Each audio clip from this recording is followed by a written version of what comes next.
বাচ্চাকে রেখে বন্ধুর সঙ্গে পালিয়েছে বউ। যা ওই কারণে যে বলি বন্ধুত্ব করার আগে পূজা করবি না, বাংলা খাবে ওদিকে বন্ধু আমার সেরা। আমি ছাড়তে পারছি না। ঘটনায় জীবিত স্ত্রীর শ্রাদ্ধ করলেন স্বামী। বেশ করে চোরাগম করে সাহায্য করাই উচিত। স্ত্রীর মুখটা দেখতে সুন্দর, নাকটাও খুব ভালো লাগে, তাই ঘুমন্ত অবস্থায় স্ত্রীর নাক কামড়ে খেয়ে নিল। যা ওইদিকে বাংলার সঙ্গে বিরিয়ানি খাবে তা না, বইয়ের নাক কামড়ে খেয়েছি। ভাগ্য ভালো যে তোর বউয়ের শুধু নাক ভালো, অন্য কিছু ভালো হলে তো থাক, তোমার বান্ধবীকে ট্যাগ করো। তোমরা কি জানো যার নাক কেটে খেতে তার নাম কি? 9 বছর আগে প্রেম করে বিয়ে হয় মধু খাতুন। তার নাম হলো মধু খাতুন। আই তো মনে করছি হেতি কুদ্দুস কাকার মা। যাই হোক, এই মধু খাতুনের মধুমতি সব নাকেই ছিল। যাই হোক, ধরো তুমি ঘুমিয়ে আছো, তোমার মেলাতে হট করে কেউ কামড়ে নিল, তুমি কি করবে? তখনই বাংলাদেশ চ্যানেলকে ফোন করবে।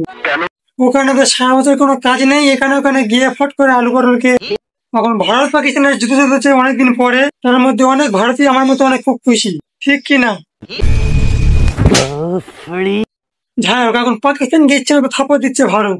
কন্টিনিউ।